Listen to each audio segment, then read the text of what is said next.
আল্লাহর কসম, যেই লোক রাসূলের জমানায় ছোট্ট একটা বকরির বাচ্চাও জাকাত হিসাবে দিয়েছে আর আমি আবু বকরকে দিতে অস্বীকার করে, লাকাতালুহুম আলা মানইহা, আমাকে জাকাত দিতে অস্বীকার করার কারণে আমি তার বিরুদ্ধে যুদ্ধ ঘোষণা করব, আমি তার বিরুদ্ধে যুদ্ধ করব যদি সে জাকাত দিতে অস্বীকার করে।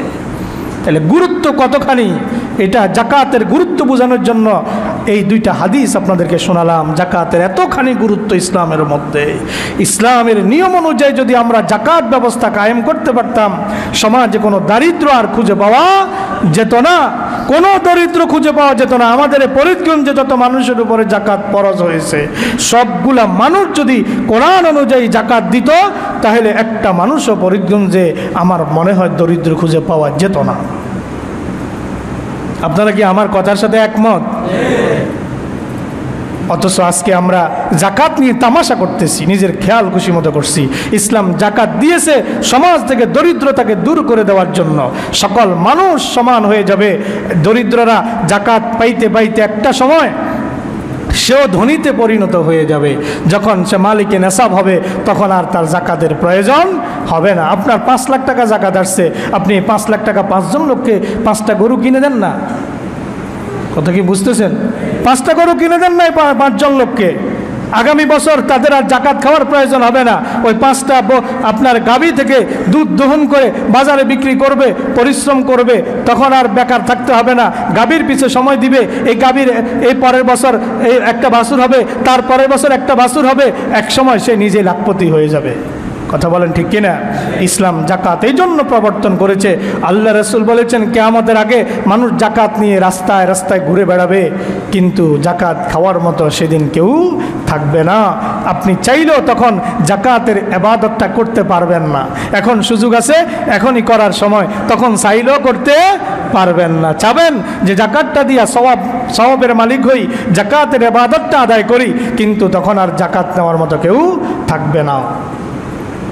আল্লাহ পাক আমাদেরকে বুঝার তৌফিক। আসসালামু আলাইকুম ওয়া রাহমাতুল্লাহি ওয়া বারাকাতুহু। শুকর আদায় করি মহান রব্বুল ইজ্জতুল জালালের শাহী দরবারে, যে মহান আল্লাহ তাআলা পবিত্র মাহে রমাদানের আজকের দ্বিতীয় জুমার দিনে আমাদেরকে তাঁর পবিত্রকার মসজিদে সালাতুল জুমা আদায়ের জন্য আসার তৌফিক দিয়েছেন। সে মহান মালিকের শুকর আদায় করি, সকলেই পড়ি আলহামদুলিল্লাহ। রব্বানা লাকাল হামদ হামদান কাসীরান তাইয়্যিবান মুবারাকান ফীহি ইয়া রাব্বি লাকাল হামদু কামা ইয়ানবাগি লিজালালি ওয়াজহিকা ওয়া আযীমি সুলতানিকা। আমরা আল্লাহর শুকর আদায় করেছি, আল্লাহ তাআলা কবুল করেন, সকলেই বলে আমিন। প্রিয় মুসল্লিয়ানে আজম, পবিত্র মাহে রমাদান, আজকে দ্বিতীয় জুমার দিন। আজকে আমাদের আলোচনার বিষয় দারিদ্রতা বিমোচনে জাকাত। দারিদ্রতা বিমোচনে জাকাত। ইসলাম 5টা ভিত্তির উপরে প্রতিষ্ঠিত। কয়টা ভিত্তির উপরে? قال النبي صلى الله عليه وسلم بني الإسلام على 5: شهادة أن لا إله إلا الله وأن محمد رسول الله وإقام الصلاة وإيتاء الزكاة والحج وصوم رمضان متفق عليه। আল্লাহর নবী সাল্লাল্লাহু আলাইহি ওয়াসাল্লাম ইরশাদ করেন, ইসলাম 5টি ভিত্তির উপরে প্রতিষ্ঠিত। 1 নম্বর হচ্ছে এই কথার সাক্ষ্য দেওয়া আল্লাহ ছাড়া কোনো ইলাহ নাই, মুহাম্মদ সাল্লাল্লাহু আলাইহি ওয়াসাল্লাম তার রাসূল। 2 নম্বর হচ্ছে সালাত কায়েম করা। 3 নম্বর হচ্ছে যাকাত দেওয়া। 4 নম্বর হচ্ছে হজ করা। 5 নম্বর হচ্ছে রোজা রাখা। ভিত্তি কয়টা? ইসলাম 5টা ভিত্তির উপরে প্রতিষ্ঠিত। সুতরাং এই হাদিস থেকে আমাদের কাছে নবীর পক্ষ থেকে যে মেসেজটা হচ্ছে ইসলাম, যাকাতটা ইসলামের অন্যতম একটা রোকন। যাকাতটা ইসলামের কি রোকন? যাকাত ইসলামের কি রোকন? আল্লাহ পাক রব্বুল আলামিন কোরআনে মাজিদে 82 জায়গার মধ্যে সালাতের কথা বলেছেন। কত জায়গায় বলেন তো দেখি? যাকাতের কথা কয়বার বলছে? যাকাতের কথা কয়বার বলছে? 83। হ্যাঁ, মাশাআল্লাহ। আল্লাহ পাক রব্বুল আলামিন সালাতের কথা 82 বার বলছেন। যাকাতের কথাও কোরআনে মাজিদে 82 বার বলেছেন। যাকাত শব্দটা কোরআনে এসেছে 30 বার। কয়বার? ইনফাক শব্দটা কোরআনে এসেছে 43 বার। এটা দ্বারাও যাকাত বোঝানো হয়েছে। কি বোঝানো হয়েছে? ইনফাক শব্দটা 43 বার আসছে, এটা দ্বারাও যাকাত বোঝানো হয়েছে। যেমন সূরা বাকারার শুরু দিকে আপনারা পড়েছেন, আল্লাযীনা ইউমিনুনা বিল গায়বি ওয়া ইউকিমুনাস সালাতা ওয়া মিম্মা রাযাকনাহুম ইউনফিকুন। সকল মুফাসসিররা একমত, এখানে আল্লাহ অমিম্মা রাযাকনাহুম ইউনফিকুন, তারা তাদের উপার্জিত জীবিকা থেকে, যেটা আমি তাদেরকে দান করব, আমার দেওয়া জীবিকা থেকে তারা আমার রাস্তায় খরচ করবে। এই খরচ মানে এখানে যাকাতের কথা বোঝানো হয়েছে। তাহলে কোরআনে যাকাত শব্দ আসলো 30 বার সরাসরি। এনফাক শব্দ আসছে 43 বার। এনফাক দ্বারাও আল্লাহ যাকাতকে বুঝিয়েছেন। আর সদাকা শব্দটা এসছে 9 বার। কয়বার? সদাকা শব্দ দ্বারাও আল্লাহ যাকাত বুঝিয়েছেন। এটার বড় দলিল হচ্ছে যাকাতের খাতগুলো আল্লাহ পাক রব্বুল আলামিন সূরা তাওবার 60 নম্বর আয়াতে বলেছেন যাকাতের খাত কি কি।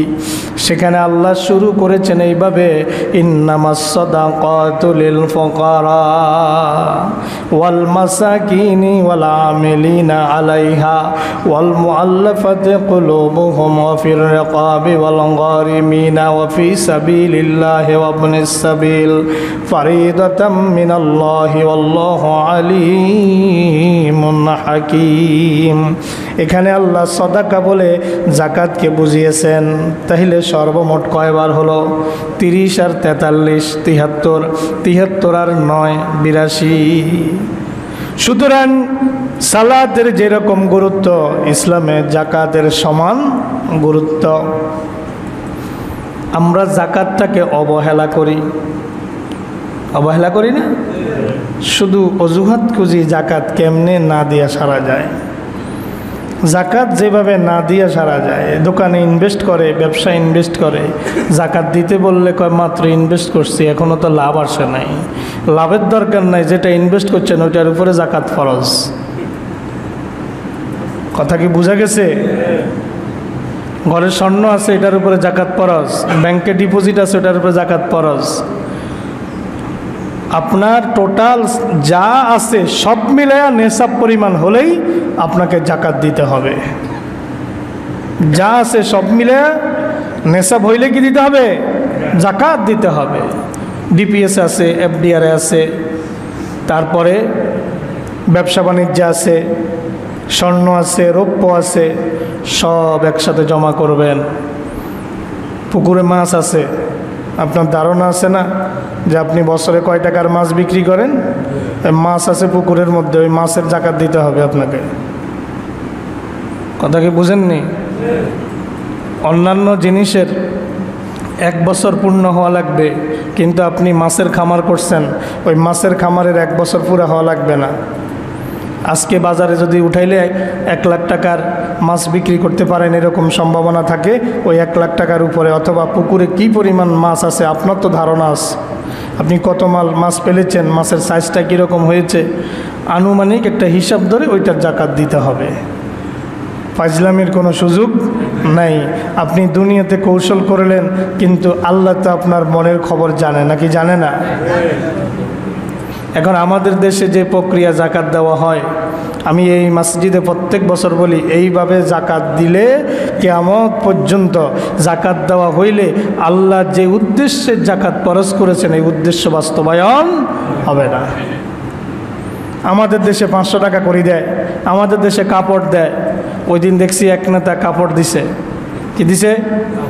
এক নেতা কাপড় দিছে। যাই হোক, সেটা নিয়ে আবার ফেসবুকে অনেক লেখালেখি, অনেক তুল কালাম গেছে। তো এই যে আপনি এইভাবে জাকাত দেওয়া, এটা আদৌ ইসলাম সমর্থন করে না। কোন ইসলামের নেতারা এটা পাইছে, এটা নেতারাই ভালো জানে। কিন্তু আল্লাহর দেওয়া কোরআন, নবীর দেওয়া সুন্নার মধ্যে এই কাপড় দেওয়ার, টাকার দেওয়ার, এই জাকাতের এই সিস্টেম, 500 টাকা 200 টাকা করে দেওয়া, 5000 মানুষকে 10,000 মানুষকে দেওয়া, কি হইল লোকটার? বলেন কি হইল? আপনি 500 টাকা দিলেন, ওই লোকটার একদিনের সংসারের একদিনের খরচ হতো হইল না? হয়েছে নি?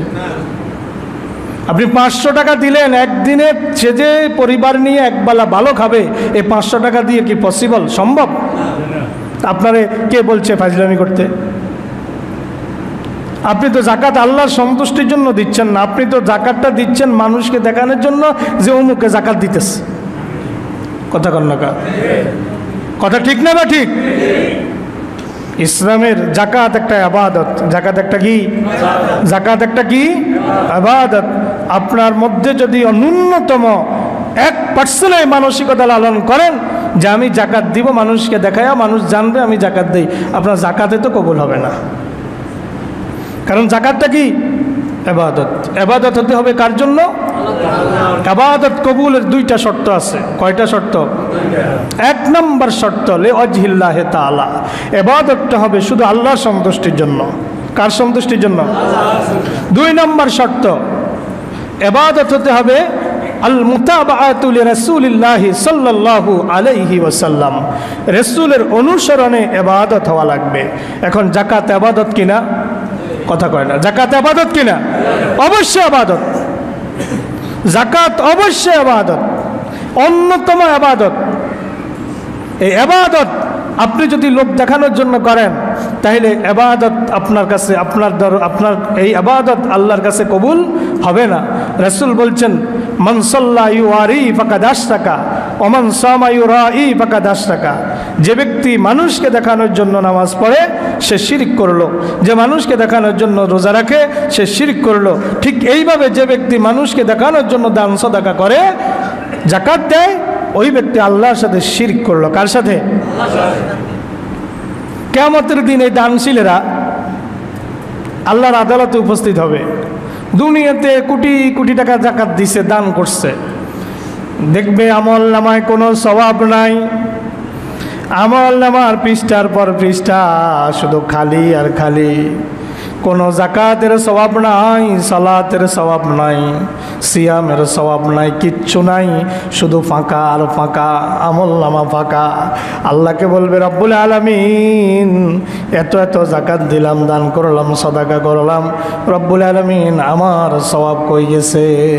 আল্লাহ বলবে, বান্দা তুমি তো জাকাত দিয়েছ, বেআন্নাকা জাওয়াদ, মানুষ তোমাকে দানশীল বলবে। দুনিয়ায় মানুষ তোমাকে দানশীল বলেছে, তোমার পাওনা আদায় হয়ে গেছে, তুমি যেটা পাওয়ার দুনিয়াতে সেটা পেয়ে গেছ। আজকে আমার দরবারে তোমার জন্য কিছুই বাকি নাই। এই জন্য জাকাত যেহেতু ইবাদত, এটাকে ইবাদতের মতো করে আল্লাহ এবং তার রাসূলের তরিকা অনুযায়ী আপনাকে আদায় করা লাগবে। জাকাত আদায় করাটা এটা মূলত কাজ। ব্যক্তি জাকাত দিবে বিষয়টা এটা না, ব্যক্তি থেকে রাষ্ট্র জাকাত আদায় করবে, এটাই ছিল সিস্টেম। সিস্টেম কি ছিল?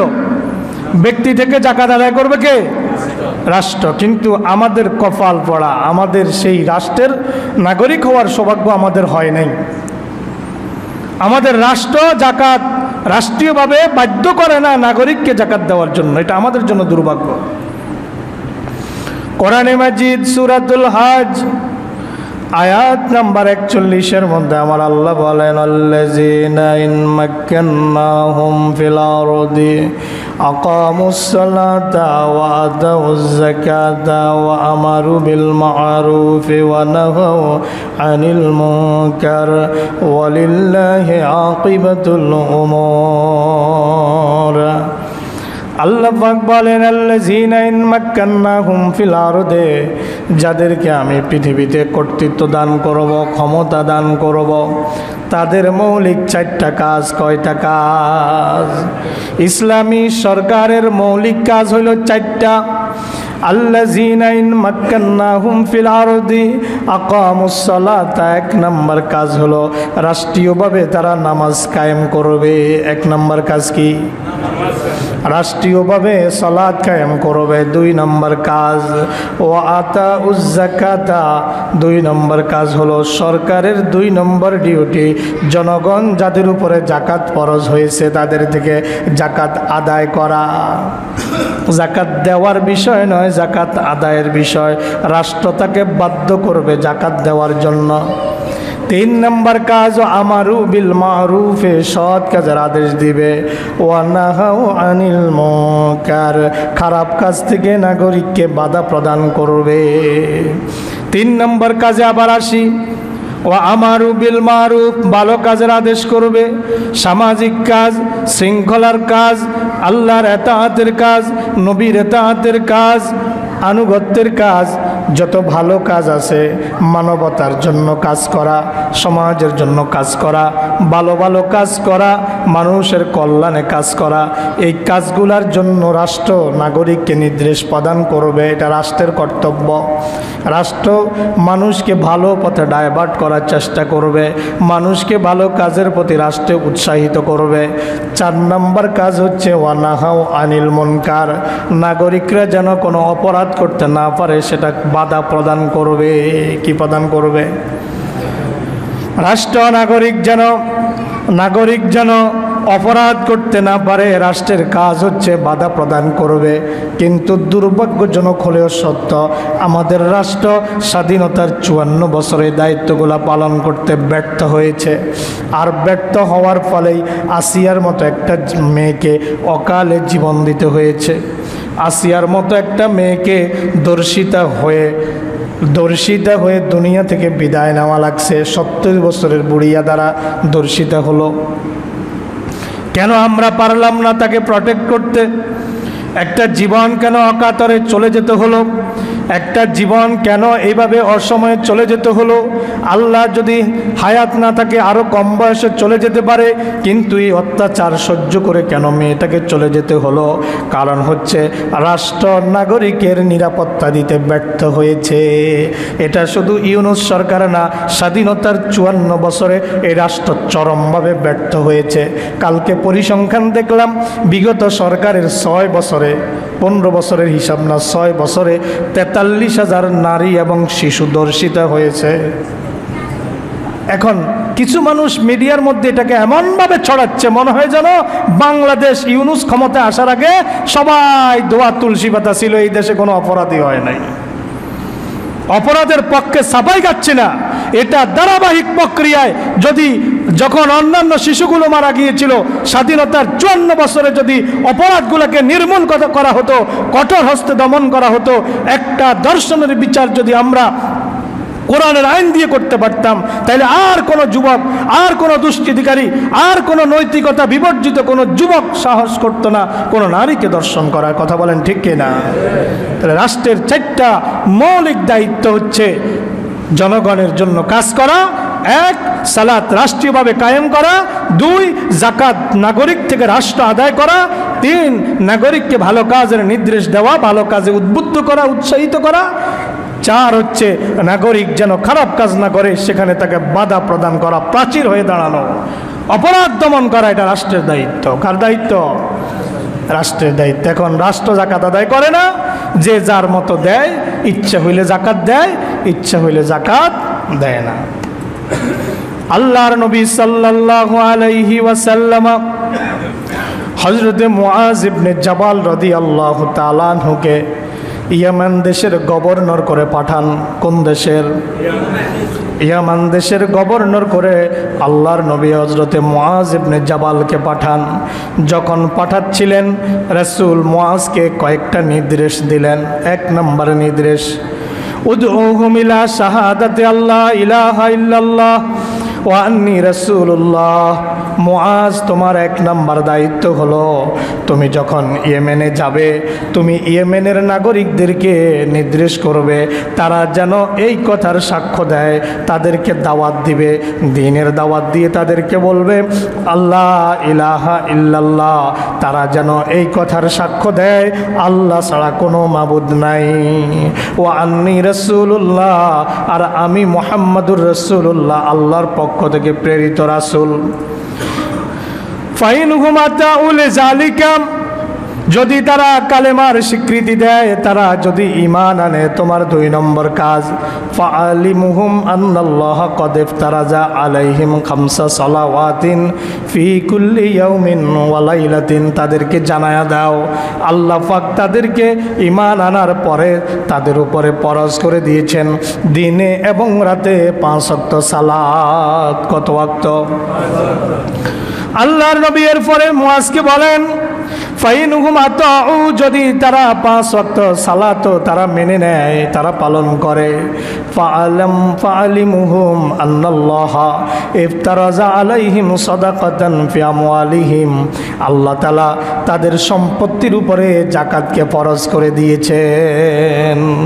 তাহলে সালাতের পরে কোনটা? কথা কয় না, যাকাত।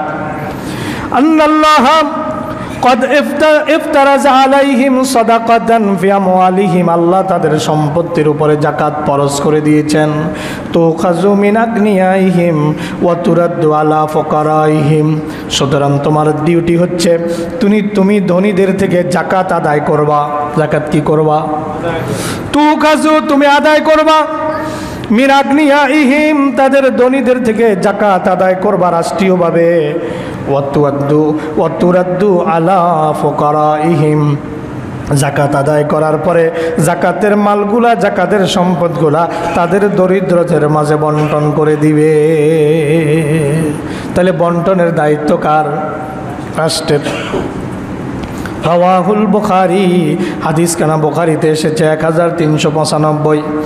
এবার আসুন, এই যে আল্লাহ পাক কোরআনে সূরা হজ 41 নম্বর আয়াতে বললেন যাকাতের দায়িত্ব রাষ্ট্রের, আল্লাহর নবী সহিহ বুখারী 1395 হাদিসে বললেন যাকাত আদায়ের দায়িত্ব রাষ্ট্রের। কথা কয় না কাকার? আমার কি কথা কি ভুল আছে কোনো? আয়াত নাম্বার, হাদিস নাম্বার সব বলে দিলাম। তাহলে যাকাত, এখান থেকে আমরা যেটা পেলাম, যাকাত আদায় কে করবে? কার থেকে? যার উপরে যাকাত ফরজ হয়েছে। এখন যারা বলে ইসলামে রাজনীতি নাই, কথা কোন আছে না নাই? এরকম লোক আছে না? যারা বলে ইসলামে রাজনীতি নাই, কোরআনে রাজনীতি নাই, যদি কোরআনে রাজনীতি না থাকে, ইসলামে যদি রাজনীতি না থাকে, তাহলে এই আয়াত, এই হাদিসের ব্যাখ্যা আমি আপনাদের কাছে জানতে চাই। আপনারা আমারে বুঝান। কথা কি বুঝতেছেন আপনারা? নাকি শুধু ওয়াজ শুনবেন আর সুবহানাল্লাহ আলহামদুলিল্লাহ কইবেন? বুঝতেছেন? এই আয়াত আর হাদিস কি বলে? ইসলামে রাজনীতি আছে না নাই? কোরআনে রাজনীতি আছে না নাই? হাদিসে রাজনীতি আছে না নাই? তো এই কোরআন যদি রাষ্ট্রের সংবিধান না হয়, তা আপনি এই আয়াত বাস্তবায়ন কেমনে করবেন? বুঝতেছেন? কথা বুঝতেছেন? তা আপনি যাকাত, আপনি নামাজ কায়েম করলেন, নামাজ আদায় করলেন, যাকাতের ব্যাপারে আপনার শৈথিল্য। ইসলাম বলতেছে যাকাত রাষ্ট্র আদায় করবে। রসুলের হাদিস সহিহ বুখারী 1395, রসুল বলতেছেন যাকাত রাষ্ট্র আদায় করবে। আপনি কোন ইসলামের রাজনীতি নাই। আমি কি আপনারটা নিব না রসুলেরটা নিব? আমি কি আপনারটা নিব না কোরআনেরটা নিব? আপনি কে? আপনারটা নেব কেন? আপনি কে? আপনারটা নেব কেন? কোরআন আর হাদিস থাকতে আপনি কে? আপনি কোন সাহসে বলছেন ইসলামের রাজনীতি নেই? কোন সাহসে বলছেন কোরআনের রাজনীতি নেই? তো কোরআনে যদি রাজনীতি না থাকে, এই আয়াত বাস্তবায়ন করবে কারা? কথা কি বুঝাইতে পারতেছি? আল্লাহ আমাদেরকে বুঝার তৌফিক দেন। আমি মেসেজ এটা দিতে চাচ্ছি যে অবশ্যই ইসলামে রাজনীতি আছে, এটাকে ইগনোর করার কোনো সুযোগ। এবার আসেন, যাকাত কাকে দিবেন? নিজের মন গড়া দিলে হবে? হবে নাকি? আল্লাহ পাক রব্বুল আলামিন সূরা তাওবা 60 নম্বর আয়াতে বলছেন, ইন্নামাস সাদাকাতু লিল ফুকারা। জাকাতের খাত হচ্ছে 8টা। কয়টা খাত? 8 শ্রেণীর মানুষকে জাকাত দিবেন। 1 নম্বর লিল ফুকারা, দরিদ্র মানুষকে জাকাত দিবেন। ফকির বলতে ভিক্ষুক না, আমরা ফকির বলতে ভিক্ষুক মনে করি। ফকির শব্দটা আরবি, এটার বাংলা অর্থ হচ্ছে দরিদ্র। বাংলা অর্থ কি? এই ফকির কারা, এটার সংজ্ঞা আছে। এটার সংজ্ঞা হলো মাল্লাহু শাইউন কালিলুন ওয়ালা ইয়াকফি, যার অল্প কিছু সম্পত্তি আছে কিন্তু এটা তার জন্য যথেষ্ট না। এরকম মানুষ আমাদের সমাজে আছে না? তার সংসারে মেম্বার 5 জন, মাসে ইনকাম করে 5,000 টাকা 7,000 টাকা, এটা দিয়ে তার সংসার চলে না, প্রতি মাসে ঋণগ্রস্ত হয়ে যায়। এরকম মানুষ আমাদের সমাজে আছে না? কথা বলেন, আছে না? এরা ফকির। ফকির মানে দরিদ্র, গরিব, যেটাকে আমরা গরিব বলি, ঠিক কি না? দরিদ্র। 1 নম্বরে এদেরকে দিতে হবে। 1 নম্বরে এদেরকে দিতে হবে। আপনার দায়িত্ব খুঁজি খুঁজি, যেহেতু রাষ্ট্র ইসলাম নাই, তা আপনার দায়িত্ব খুঁজি খুঁজি এই মানুষগুলো বের করা। আপনার কাছে চায় নাই তাই আপনি দিবেন না, বিষয় এটা না। আপনার দায়িত্ব খুঁজে বের করা। আপনার কাছে চাইলেও দিবেন, না চাইলেও দিবেন। আপনার কর্তব্য এই মানুষগুলা কারা সমাজে, যাদের ইনকামের সাথে ব্যয়ের কোনো মিল নাই, প্রতি মাসে ঋণগ্রস্ত হয়ে যাচ্ছে, দরিদ্র শ্রেণীর মানুষ, নিম্ন শ্রেণীর মানুষ, এদেরকে বের করা খুঁজে, এটা আপনার কর্তব্য। যেহেতু রাষ্ট্রে ইসলাম কায়েম নাই, যেহেতু এই দেশে কি নাই, ইসলামী সরকার নাই। ইসলামী সরকার থাকলে এটা আপনার কাজ ছিল না, এটা রাষ্ট্র খুঁজি বের করত। ঠিক আছে কথা? 2 নাম্বার ওয়াল মাসাকিন, মিসকিনকে দিবেন। মিসকিন কারা? মিসকিনের সংজ্ঞা হচ্ছে মাল্লাহু লাইসা শাই, যার কিছুই নাই সে মিসকিন। যার কোনো সহায় সম্বল কিছু নাই, হ্যান্ড টু মাউথ, এইরকম লোক আছে না নাই? আস আমাদের দেশে যারা যাযাবর, আমরা বেদুইন বলি, ওই যে আপনার বিভিন্ন জায়গায় বিভিন্ন মাঠের মধ্যে মাঝে মধ্যে তাঁবু টানায় থাকে, এদের নিজস্ব কোনো ভূমি কিন্তু নাই। এদের নিজস্ব কোনো ভূমি নাই। আবার কিছু আছে হাওড় বাওড় এলাকায়, এরা নৌকাতে থাকে। এদের দিনও নৌকায়, রাতও নৌকায়, খাবার দাবারও নৌকায়, পায়খানা পেশাবও নৌকায়। এই জাতীয় মানুষও আমাদের দেশে কিন্তু আছে। এরা মিসকিনের আওতায় পড়বে। 3 নাম্বার ওয়াল আমিলিনা আলাইহা, জাকাত আদায় নিয়োজিত কর্মচারী, তাকে জাকাত দেওয়া যাবে। 4 নাম্বার ওয়াল মুআল্লাফাতি কুলুবুহুম, নও মুসলিম ব্যক্তিকে জাকাত দেওয়া যাবে। 4 নাম্বার ফির রিকাবে, দাস মুক্তির জন্য জাকাত দেওয়া যাবে। যেহেতু দাস প্রথা আমাদের দেশে নাই, সারা পৃথিবীতেও নাই, সুতরাং এটা মওকুফ, এটা এখন আর কি নাই, বাস্তবায়ন নাই।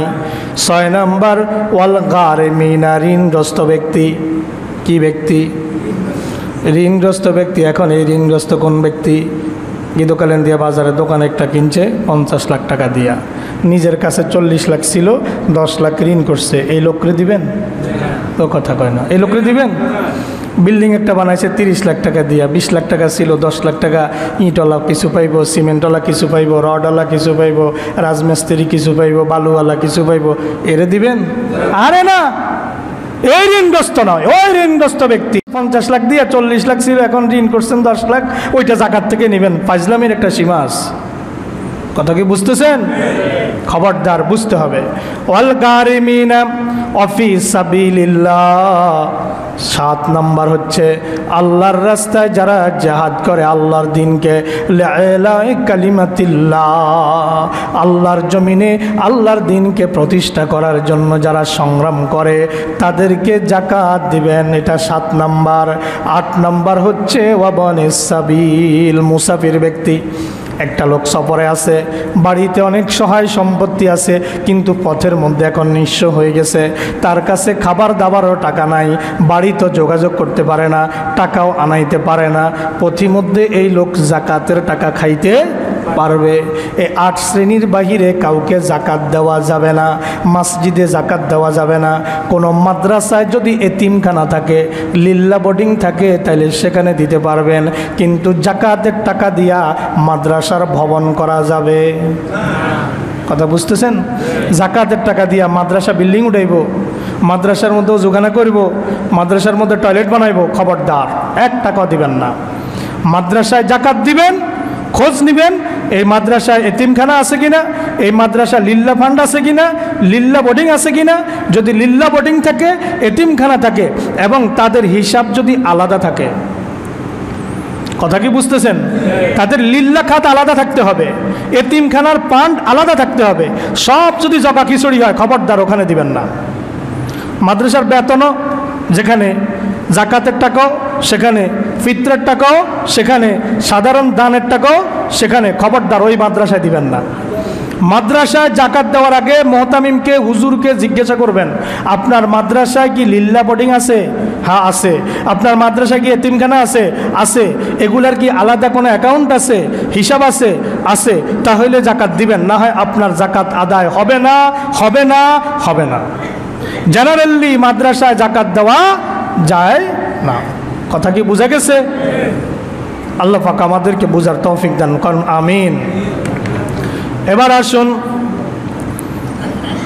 আল্লাহর নবী সাল্লাল্লাহু আলাইহি ওয়াসাল্লাম জাকাতের গুরুত্ব সম্পর্কে কোরআনে হাদিসের মধ্যে ইরশাদ করেন, আন ইবনে ওমর রাদিয়াল্লাহু আনহু আন্না রাসূলুল্লাহি সাল্লাল্লাহু আলাইহি ওয়াসাল্লাম قال أمرت أن أقاتل الناس حتى يشهدوا أن لا إله إلا الله وأن محمدا رسول الله ويقيموا الصلاة ويؤتوا الزكاة فإذا فعلوا ذلك عصموا مني دماءهم وأموالهم إلا بحق الإسلام وحسابهم على الله رواه البخاري।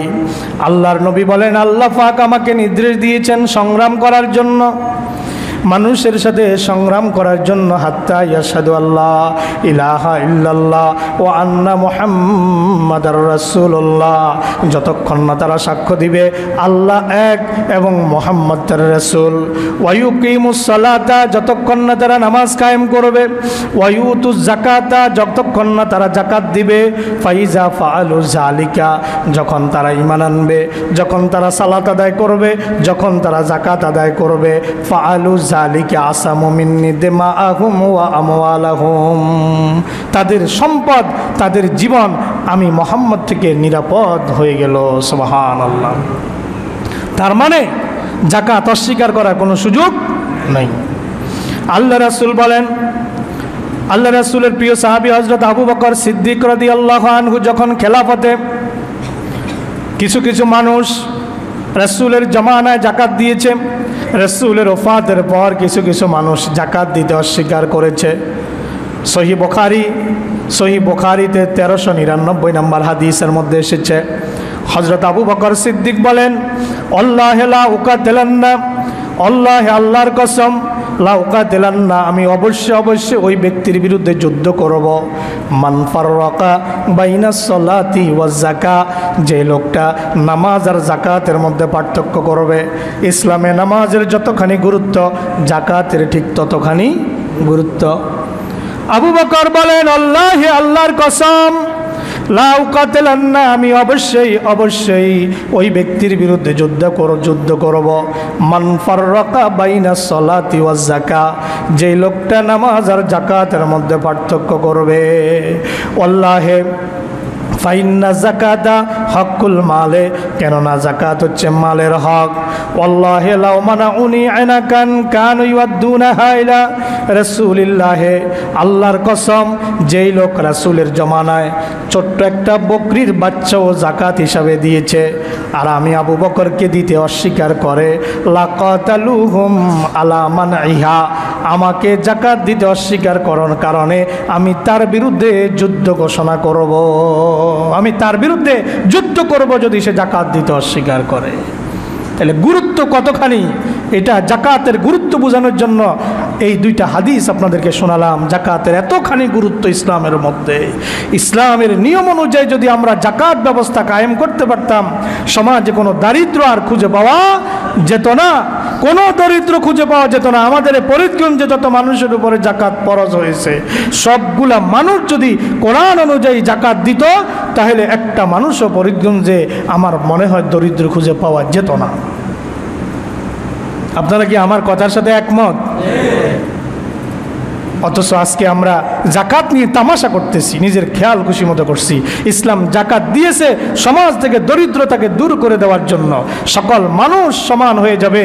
দরিদ্ররা জাকাত পাইতে পাইতে একটা সময় সেও ধনীতে পরিণত হয়ে যাবে। যখন সে মালিকে নেশাব হবে, তখন আর তার জাকাতের প্রয়োজন হবে না। আপনার 5 লাখ টাকা জাকাত আসছে, আপনি 5 লাখ টাকা 5 জন লোককে 5টা গরু কিনে দেন না? কথা কি বুঝতেছেন? 5টা গরু কিনে দেন নাই 5 জন লোককে। আগামী বছর তাদের আর জাকাত খাওয়ার প্রয়োজন হবে না। ওই 5টা আপনার গাভী থেকে দুধ দহন করে বাজারে বিক্রি করবে, পরিশ্রম করবে, তখন আর বেকার থাকতে হবে না। গাভীর পিছে সময় দিবে। এই গাভীর এই পরের বছর এই একটা বাছুর হবে, তার পরের বছর একটা বাছুর হবে, এক সময় সে নিজে লাখপতি হয়ে যাবে। কথা বলেন ঠিক কিনা? ইসলাম জাকাত এই জন্য প্রবর্তন করেছে।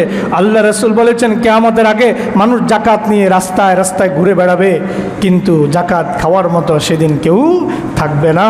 আপনি চাইলেও তখন জাকাতের ইবাদতটা করতে পারবেন না। এখন সুযোগ আছে, এখনই করার সময়, তখন চাইলেও করতে পারবেন না। চাবেন যে জাকাতটা দিয়া সওয়াবের মালিক হই, জাকাতের ইবাদতটা আদায় করি, কিন্তু তখন আর জাকাত নেওয়ার মতো কেউ থাকবে না। আল্লাহ পাক আমাদেরকে বুঝার তৌফিক দেন। সময় তো শেষ, কি করব। আচ্ছা, আর একটা কোরআনের আয়াত পড়ে, হাদিস আর পড়বো না, একটা আয়াতের তর্জমা করে আজকের আলোচনা শেষ করে দিব ইনশাআল্লাহ। জাকাত যারা দিবে না তাদের ব্যাপারে আল্লাহ পাক রব্বুল আলামিন কোরআনে মাজিদ সূরা আত-তাওবা ৩৬ নম্বরের শেষ অংশ এবং ৩৫ নম্বর আয়াত আমার আল্লাহ পাক রব্বুল আলামিন বলেন, ওয়াল্লাযীনা ইয়াকনিজুনাজ যাহাবা ওয়াল ফিদ্দাতা ওয়ালা ইউনফিকুনাহা ফী সাবিলিল্লাহি ফাবাশশিরহুম বিআযাবিন আলীম।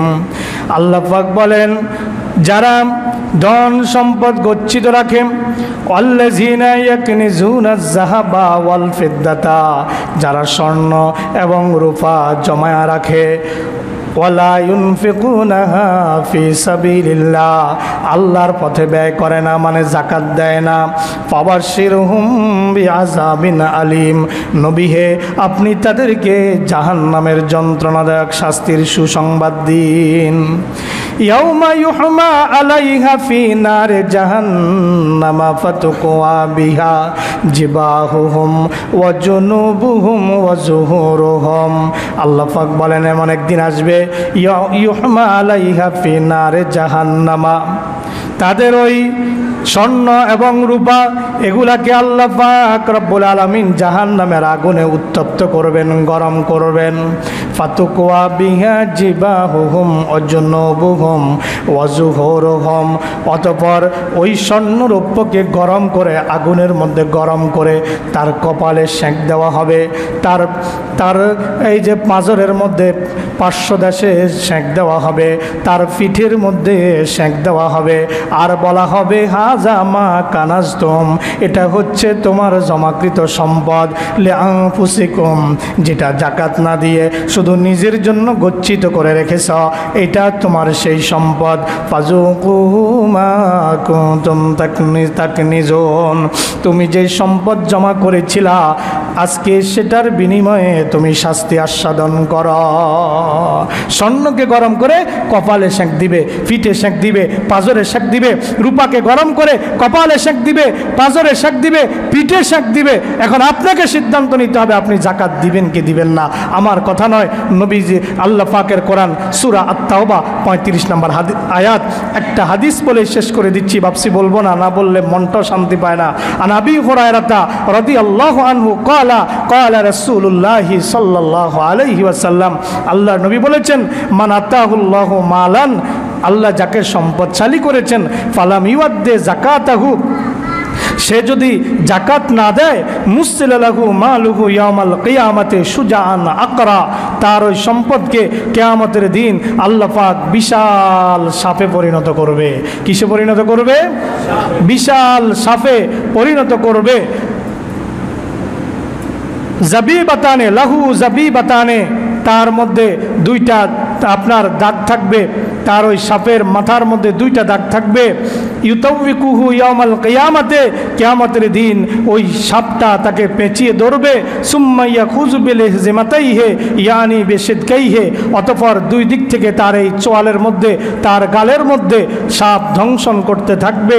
আর বলবে, সাপ জবান খুলে যাবে, সাপ বলবে সুম্মা ইয়াকুলু আনা মালুকা আনা কানজুকা, আমি তোমার সম্পদ, আমি তোমার গচ্ছিত সম্পদ। রাওয়াহুল বুখারী 1403 নম্বর হাদিস। আপনার জাকাত যেই সম্পদের দেওয়া হবে না, সেই সম্পদকে আল্লাহ সাপে পরিণত করে গলায় পেঁচায়া দিয়া, মালা পরায়া দিয়া, পেঁচিয়ে ধরে আপনার দুই গালের মধ্যে সবল দিতে থাকবে। আর বলবে আনা মালুকা আনা কানজুকা, আমি তোমার সম্পদ, আমি তোমার গচ্ছিত সম্পদ। এজন্য বলবো, আপনারা যা কিছু আছে এফডিআর, ডিপোজিট, তারপরে স্বর্ণ রূপা, সব কিছু হিসাব করে আপনারা জাকাত আদায় করবেন। আর ওলামায়ে কেরামের বর্তমান বিশ্বের ইসলামিক স্কলারদের ফতোয়া হচ্ছে 52.5 তোলা রৌপ্য পরিমাণ সম্পদ হইলেই আপনি জাকাত দিবেন। 7.5 তোলা স্বর্ণের এখন অনেক দাম, 52.5 তোলা রৌপ্য পরিমাণ সম্পদ হইলেই আপনি জাকাত দিবেন। এটা কম বেশি 1,10,000 টাকা যদি কারো মালিকানায় থাকে, তাকে জাকাত দিতে হবে।